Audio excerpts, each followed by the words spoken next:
Electoral যে reform কমিশনটা হয়েছে এটার প্রস্তাবনা যাতে বাস্তবায়িত হয় এর জন্য সবচেয়ে বেশি অ্যাক্টিভিজম আমরা করছি এবং আমরা এটাও বলেছি যে এই রিফর্ম কমিশনের তো আমরা দেখতে পাচ্ছি না শিফাত।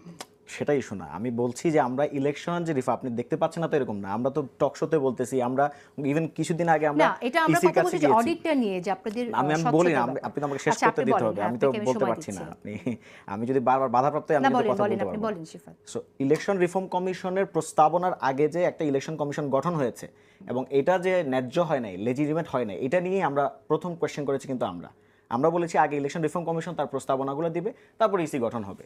এবং আমরা এটাও বলেছি যে ইসি যে বর্তমান আন্ডার যে এক্সিস্টিং যে ল সেটা হচ্ছে যে প্রধান নির্বাচন কমিশন এবং অন্যান্য নির্বাচন কমিশনের নিয়োগ আইন 2022, যেটা নিয়ে খোদ মির্জা ফখরুল ইসলাম আলমগীর সাহেব পর্যন্ত বলেছিলেন যে এটা একটা বাকশালী আইন। তো এই আইনেই যে আবার একটা ইসি গঠন হলো, এটা নিয়েও কিন্তু প্রথম আমরা মুখ খুলেছিলাম এবং আমরা এটা নিয়ে আলাদা করে একটা প্রেস বিজ্ঞপ্তিও করেছি, প্রেস ব্রিফিংও করেছি। আমার মনে হয় যে ইসি গঠন নিয়ে কথা বলেননি, ডক্টর আসিফ যেটা বলেছিলেন সেটা হচ্ছে দলের মধ্যে আমি সবই বলছি।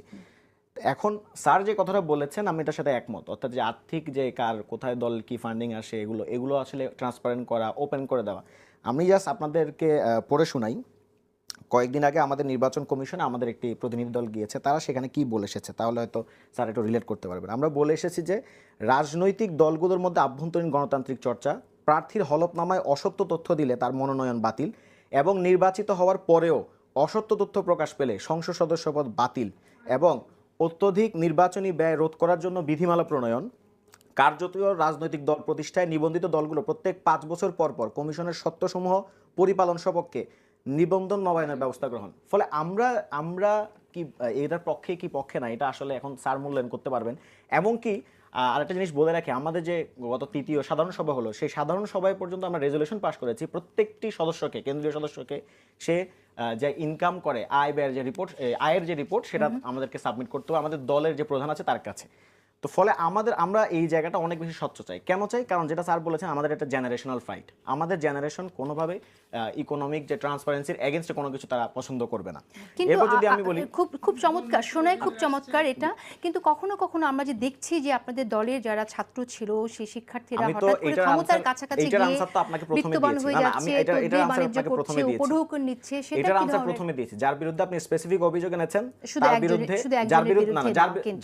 যার মধ্যে আমার হোল্ড আছে। আপনি যদি শিক্ষার্থী প্রতিনিধির কথা বলছেন বারবার, শিক্ষা প্রতিনিধি তো সরকারের ইস্যু, এটা আমি কিভাবে ডিল করব? সরকারের যে কোনো ইস্যুতে আপনারা প্রতিবাদ করতে পারেন না। সেটা আমি করেছি, আমি তো আপনাকে প্রথমেই বলেছি তাদের বিরুদ্ধে দুদক যাতে তদন্ত নেয় এবং ব্যবস্থা গ্রহণ করে সেটার ব্যাপারে আমরা একমত এবং উল্টা আমরা তার দুদককে ফ্যাসিলিটেট করব। এটা তো আমি প্রথম থেকেই বলেছি, এটা তো বারবার আমি বলার কিছু নাই।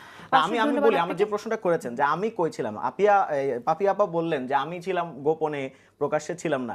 আমি বলতে চাই যে 2018 সালে যে নিরাপদ সড়ক চাই আন্দোলন হয়েছে আমি সেখানেও ছিলাম।